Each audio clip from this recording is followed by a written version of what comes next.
आता हे 2-3 डायलॉग बोलून मग 12व्या पॉइंटकडे आपण जाऊ. ओके. हा डायलॉग बोल सुरुवातीचा. आगतम स्वागतम सुस्वागतम.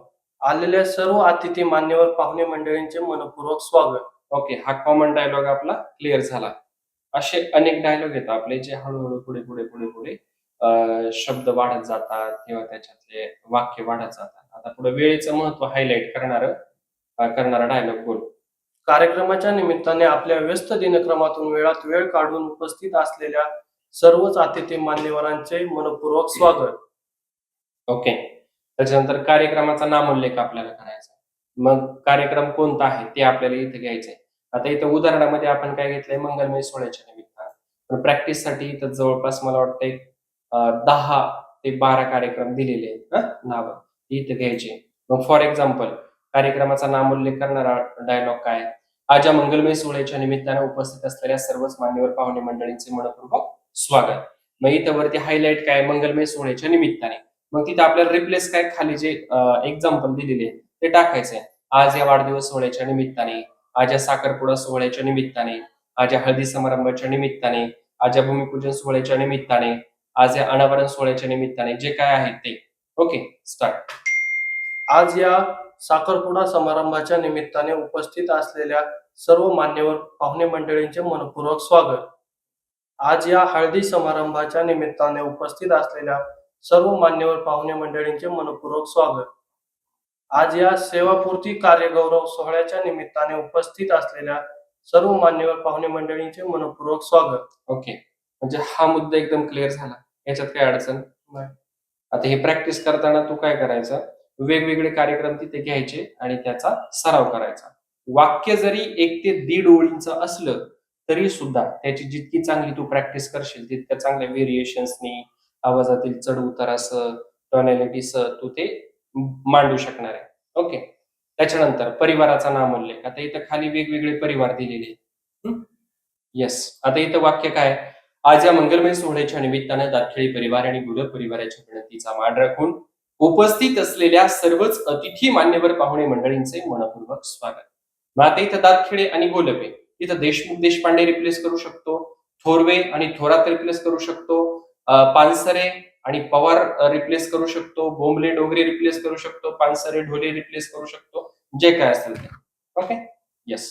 आज या मंगलमय सोहळ्याच्या निमित्ताने देशमुख परिवार आणि देशपांडे परिवाराच्या विनंतीचा मान राखून उपस्थित असलेले सर्व अतिथी मान्यवर पाहुणे मंडळींचे मनपूर्वक स्वागत.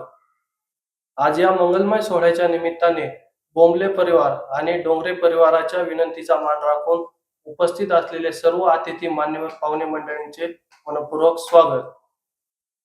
आज या मंगलमय सोहळ्याच्या निमित्ताने पानसरे परिवार आणि ढोले परिवाराच्या विनंतीचा मान राखून उपस्थित असलेल्या सर्वच अतिथी मान्यवर पाहुणे मंडळींचे मनपूर्वक स्वागत. ओके. काय अडचण याच्यामध्ये? ठीक आहे. आपण आता 12वा मुद्दा पाहू जो की फार महत्वाचा आहे. म्हणजे ज्याच्यात काय करायचंय, चारोळी पण आली पाहिजे त्या डायलॉग मध्ये. त्या मान्यवराचं कर्तृत्व पण आपल्याला हायलाइट करता आलं पाहिजे. त्याच्यानंतर त्या मान्यवराचं पद काय आहे, त्याची संस्था काय आहे ते पण त्याच्यामध्ये घेता आलं पाहिजे. तो मान्यवर कोणत्या उद्देशाने कार्यक्रमाला आलाय किंवा कार्यक्रमाचा उद्देश नेमका काय आहे.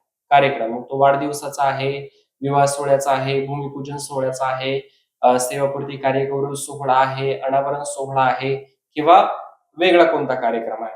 ओके. आणि मग परिवार, मग ते 2 परिवार कोण आहे किंवा आयोजक. जर वेगळा कार्यक्रम भूमिपूजन असेल तर आयोजक असणार आहे, उद्घाटन असेल तर आयोजक असणार आहे, विवाह सोहळा असेल तर काय असणार आहे, 2 परिवार. आलं लक्षामध्ये. आता हा डायलॉग तुला मी बोलून दाखवतो, आज तू रिपीट करायचा आहे आणि याच्या जागी नंतर मग काय करायचं, दुसरे जे मान्यवर असतील त्यांचं संस्था, पद वगैरे त्या गोष्टी आपण टाकू शकतो. पण प्रत्येक व्यक्तीनुसार त्याच्या कार्यकर्तृत्वाला अनुसरून असे वेगवेगळी विशेषणं आपल्याला, चारोळे असतील, कवितेच्या ओळी असतील, अभंगाच्या ओळी असतील, त्या तिथं मांडता आल्या पाहिजे. ओके. मग इथं चारोळी आपण काय घेऊ शकतो की कितीही मोठा पाठिंबा असला तरी विजयी तोच होतो ज्याच्या रक्तातच जिंकण्याची हिंमत आणि लढण्याची धमक असते. ज्यांनी 2024ची महाराष्ट्र विधानसभेची तब्बल 7व्यांदा निवडणूक लढवली आणि आपल्या कार्यकर्तृत्वाच्या बळावरती ती जिंकली सुद्धा, असे आंबेगाव शिरूर विधानसभा मतदारसंघाचे लोकप्रिय विद्यमान आमदार, महाराष्ट्र राज्याचे शांत, संयमी आणि अभ्यासू नेतृत्व असलेले माजी गृहमंत्री माननीय नामदार दिलीपरावजी वळसे पाटील साहेब आपण देखील आपल्या व्यस्त दिनक्रमातून वेळात वेळ काढून उभयतांना वैवाहिक जीवनाच्या शुभेच्छा आणि सदिच्छा देण्याकरिता आवर्जून उपस्थित आहात. साहेब, आपले देखील बोंबले परिवार आणि डोंगरे परिवाराच्या वतीने मनपूर्वक स्वागत. ओके, म्हणजे प्राप्त वेळ निवेदकाकडे किती वेळ आहे ना, ते वळसे पाटील साहेब अगदी स्टेजला येऊन तिथं पोहोचलेले आहेत आणि आपण इतकं लांबलचक जर बोलण्याचा प्रयत्न केला तरी ते चुकीचं ठरणार आहे. म्हणजे निवेदक म्हणून आपल्याला किती जास्त गोष्टी येतात किंवा किती कमी येतात हे महत्वाचं नाही. आपल्याला प्राप्त वेळेमध्ये किती गोष्टी आपण मांडू शकतो त्या वेळेमध्ये ते पाहणं फार महत्वाचं आहे. नाही तर मला खूप चांगलं बोलता येतं, मग हे चारोळे आणि कार्यकर्तृत्व विशेषण मांडत बसलो 2 मिनिटं आणि तेवढ्यात जर साहेब आले पण आणि सत्कार घेऊन किंवा शुभेच्छा देऊन गेले पण त्याला काय अर्थ राहणार आहे का? नाही. किंवा मग ते काही करणार, उरका उरका शुभेच्छा द्यायच्या 2 मिनिटात पुढच्या कार्यक्रमाला जायचे. आपल्याला मांडायला काही गोष्टी भेटणार नाही. त्याच्यामुळे आपलं लक्ष सुद्धा त्या मुवमेंट वरती असणं गरजेचं आहे. आता तू बोलायचंस, पण बोलताना मला फक्त असं वाचल्यासारखं नकोय.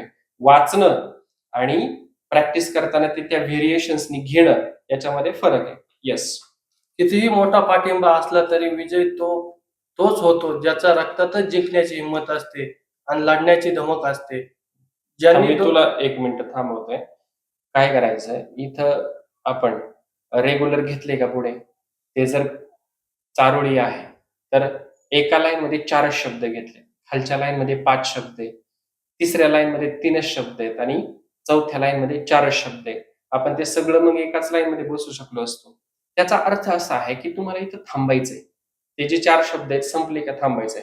कितीही मोठा पाठिंबा असला तरी विजयी तोच होतो ज्याच्या रक्तातच जिंकण्याची हिंमत आणि लढण्याची धमक असते. त्याच्यातलं जे मर्म आहे ना ते आपल्याला ओळखता आलं पाहिजे. ते एकदा ओळखलं की मग आपण चांगल्या पद्धतीने घेऊ शकतो. कितीही मोठा पाठिंबा असला तरी विजयी तोच होतो ज्याच्या रक्तात जिंकण्याची हिंमत आणि लढण्याची धमक असते. ज्यांनी 2024 ची महाराष्ट्र विधानसभेची तब्बल 7व्यांदा निवडणूक लढवली आणि आपल्या कर्तृत्वाच्या बळावर ती जिंकली सुद्धा, असे आंबेगाव शिरूर विधानसभा मतदारसंघाचे लोकप्रिय विद्यमान आमदार, महाराष्ट्र राज्याचे शांत, संयमी आणि अभ्यासू नेतृत्व असलेले माजी गृहमंत्री माननीय नामदार दिलीपरावजी वळसे पाटील साहेब आपण देखील आपल्या व्यस्त दिनक्रमातून वेळ काढून उभयतांना वैवाहिक जीवनाच्या शुभेच्छा व सदिच्छा देण्याकरिता आवर्जून उपस्थित आहात. साहेब, आपले बोंबले परिवार आणि डोंगरे परिवाराच्या वतीने मनपूर्वक स्वागत.